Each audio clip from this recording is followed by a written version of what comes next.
Hi guys, welcome to a new review. Finally! I know it's been a long while and I know that I said I would get this up earlier, but little story time, I finished season 1 in a very small amount of time, I think not even a month, and I directly filmed the season 1 review and then I started season 2.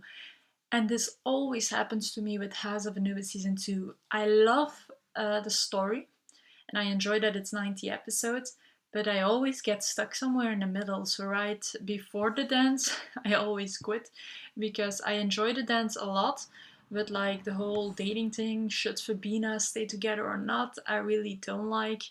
Well, I like it, but it's repetitive after a while, and then I enjoy the dance and I keep watching, and then right before the spiders room, I get sidetrack again. And I watch a lot of different shows as well. Spent a lot of time with my boyfriend because I really needed it during the internship.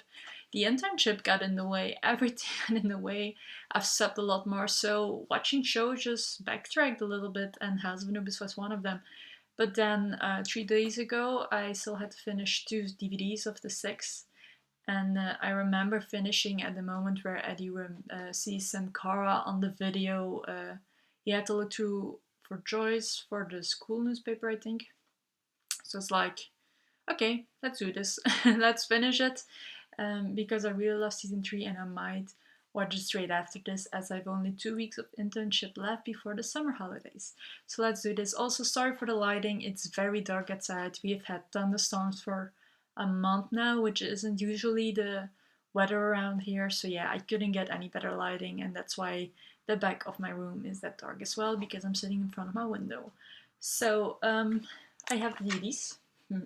Season 2, sorry. So volume 1, which is House of Nightmares, and it says, "Welcome to Anubis House. It's a new term, and soon a major new mystery will unfold at Anubis House, one that is infinitely more dangerous than anything the students have encountered before." And this one is the UK edition. So yeah, I love that it had Mick and Eddie on the back. Yeah. Anyway, inside I'll show you as well. So you have what's on every episode, and then the DVDs, which are purple, red, and yellow. So let's get started on the first half. It's my least favorite half of the two.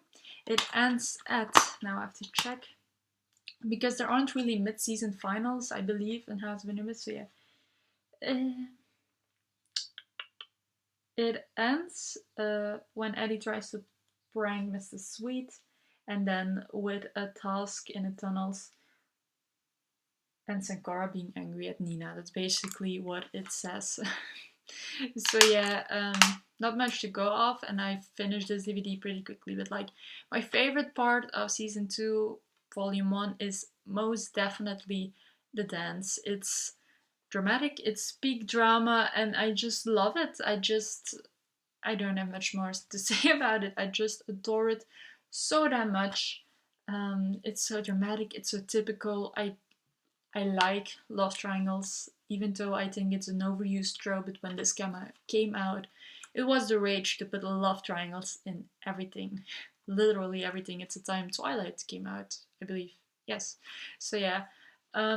But I do enjoy it at that stage of the season. I'm going to continue about the Joey, Nina, Fabian thing in the second volume, because then it really gets annoying.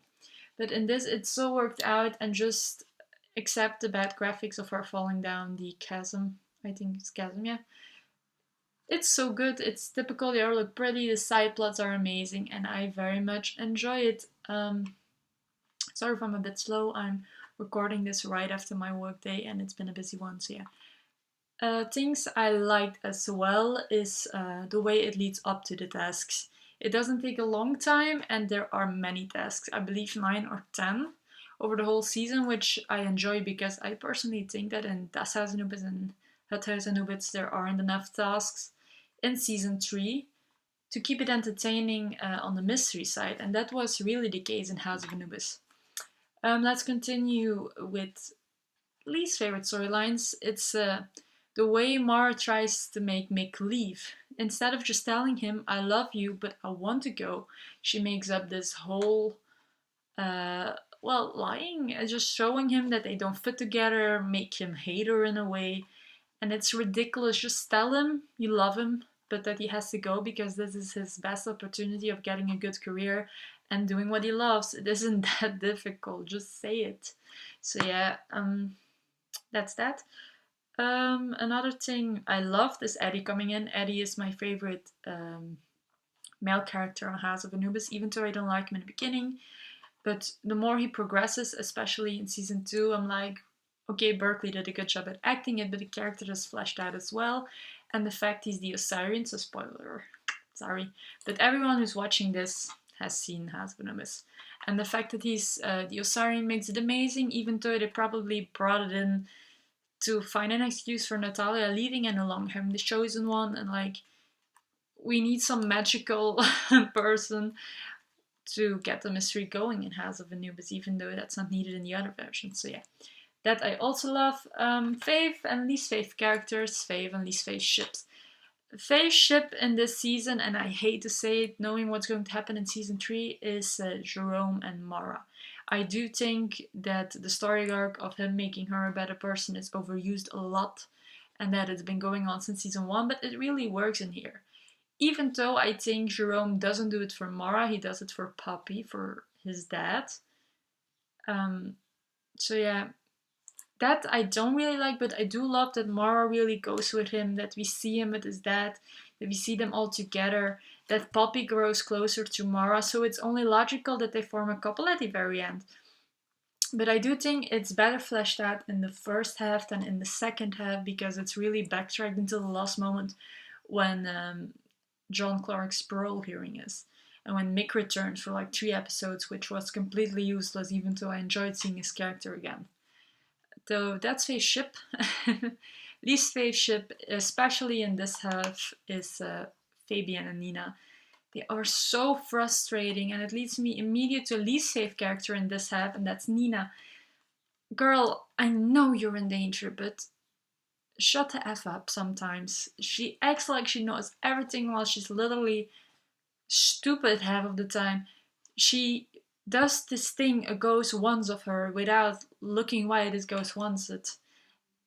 It knows bad English, but you know what I mean. And also, okay, I get the whole Mark thing, but at least try to figure it out. I know it's scary. When a ghost yelling at you, I can imagine it's scary. And I can imagine, especially when your grand falls ill, that you have to do it and that you just straight up do it without a second thought. But come on. Also, just involve the whole Sabuna gang. They chose to be hidden in season 1. Why wouldn't they be in season 2? Just tell them, okay, a ghost is trying to kill us, and I want to protect you by not saying it. But you should know what we're up to, and it's your choice if you want to join us in this quest. Because Fabian was already cursed at like not even 10 episodes in, I believe. So yeah. And then they break up, Fabian and Nina, because they don't communicate, which makes her even more annoying, because every time he does something with anybody else of the whole house, well, the female members of the house, she goes nuts, she goes jealous, she is mean at him, and it annoys me. Like, she doesn't have to like Joy, but she has to understand that she took Joy's place, and I'm a Joyce fan, and you guys probably know that, even if, especially if you see my Tumblr or my Instagram, but like, instead of just talking to Joy and saying to Joy like, this must be weird for you because I took your room, I took your best friend, I took some of your other friends, and it's like they all forgot about you now that I'm here. And besides that, she's the chosen one as well, which Joy always thought she was, even though she didn't want to be, so I don't think she minds that it's Nina. But like, just stalk girls. And even if Joy still wants to go after Fabian after that, after they've talked, then Joy's a bitch. But instead of just fighting around and not communicating, Nina doesn't communicate, and that's the thing that annoys me most. So especially in this half, she's my least fave. It changes in the second half. Then my fave character in this volume, I honestly don't know.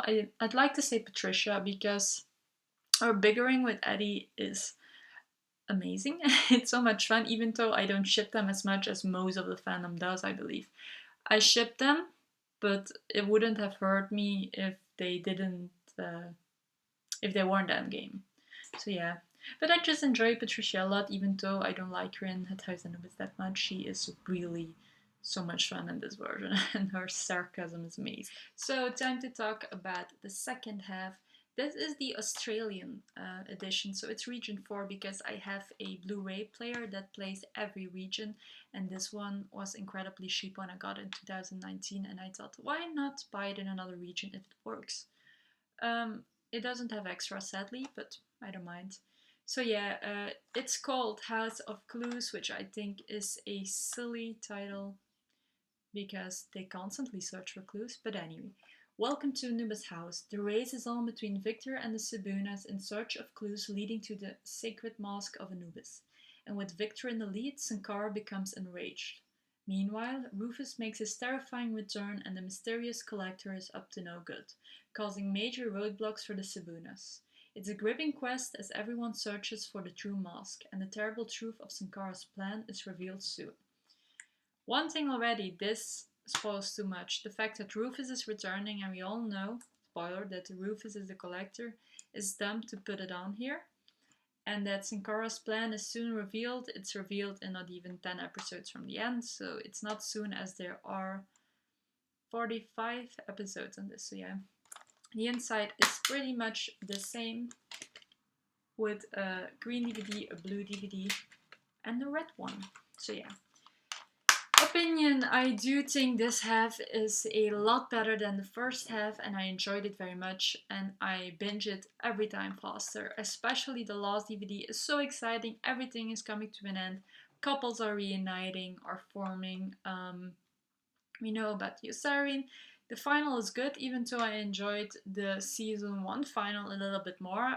It's so exciting.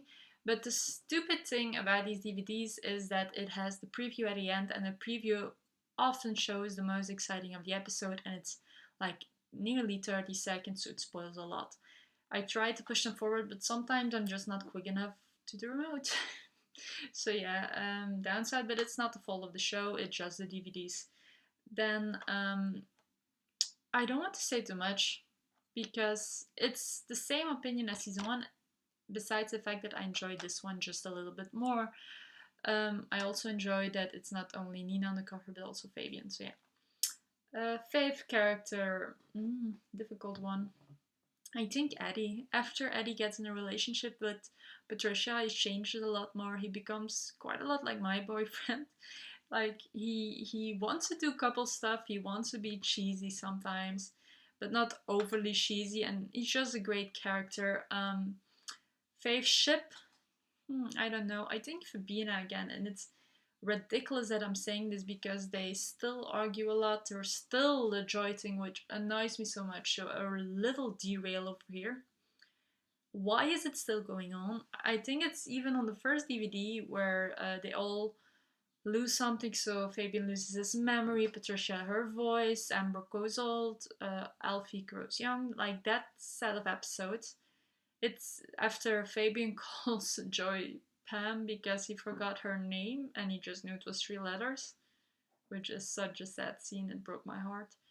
Joy says, "No more Jabian, I believe," and it's over. And then suddenly, 20 episodes later, she's still like, I want Fabian, I want Fabian. I'm like, she had her growth. Why did it have to go away? And then she does horrible stuff. She, even though I think it got out of hand, and Mara is partly to blame too, but like with the Jack Jekyll thing, like it's Joy's fault that she wrote the article about Nina, which I don't like. It's my least favorite moment of Joy because, okay, it was true, but she didn't know the whole situation, so she should have shut up.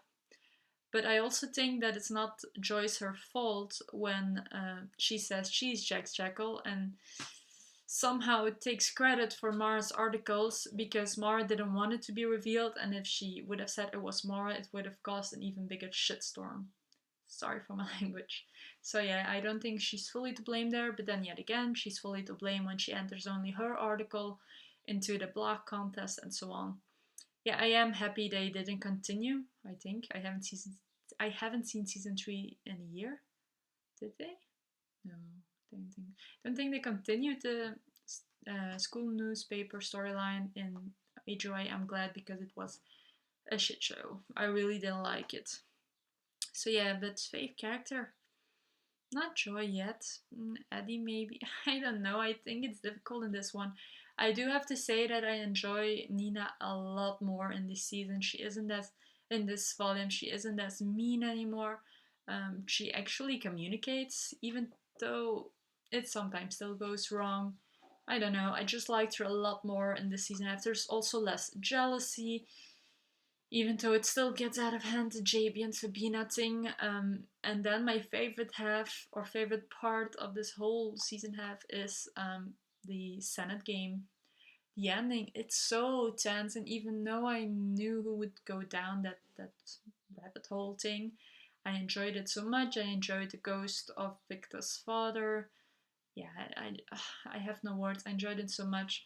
Now to conclude, I enjoy season 2 a lot, but I think season 1 is in its whole better, even though my favorite season is season 3. And I know this is a new trend, but I guess it's just my demographic. It's made for a lot of older people, and I don't have sentiment for these because I've watched them for the first time when I turned 20. Now I'm thinking. Yes, I'm turning 22. God, I'm getting old. When I turned 20, I watched it for the first time, so childhood sentiment wasn't part of it. I enjoy season 1, season 2 a lot, and it's good shows. I think I give season 1 an 8 and season 2 an 8.5 because the writing is slightly better on these, and the acting is a lot better. But yeah, season 3 is my favorite because of the darker themes, especially the second half. But that's on my season 3 review, which hopefully will be up sooner than 6 months after this review. So yeah, to conclude, I think I have to say that House of Nightmares, House of Clues, sorry, is tons better to me than House of Nightmares. I enjoyed Sankara, she was a good villain. I'm happy they brought Rufus back because it wouldn't have made sense if the collector was anyone else. Vera was a good addition, even though she makes my blood boil when I see her every time. But the actress does such a good job. I think every version of Vera, so Vera in HOA and in HJ and Daphne in DHA, all do such an amazing job at making you hate the character but enjoy them as a villain. So yeah. Will I rewatch it soon? No, because I basically don't have the time. But I really do enjoy it. I'm glad I rewatched it. I'd seen storylines I'd totally forgotten. So yeah, I'm very happy I did that. Now I'm deciding on continuing with season 3 and Touchdown of Ra, or starting Das Haus Anubis season 1 because I've been missing Das Haus Anubis a lot. And I quit watching season 3 part 1 randomly because randomly because I didn't have time. But then I started subbing at Haus Anubis season 3 part 1, which is going great. We're nearly at the mid-season final of season 3. But then it's the same a lot, and I didn't want to watch it and then sub it because then it gets boring and I quit doing it, and it's already such a stressful time. And it really makes me relax, so I wanted it to be slightly new. So yeah, I don't know. I think I'm gonna continue with HOA. Just because I want my Eddie leader, but the first half of it is such a slow mystery. I love the side plot, but the mystery is so dull. So yeah, once the Sinners thing happens and Robert Frobisher Smythe is, sorry I got backtracked a little. Robert Frobisher Smythe is out of that thing, it gets really amazing. So yeah, can't wait. You'll guys see what I'll do soon. I hope you enjoyed it, and I'll see you next time. Bye!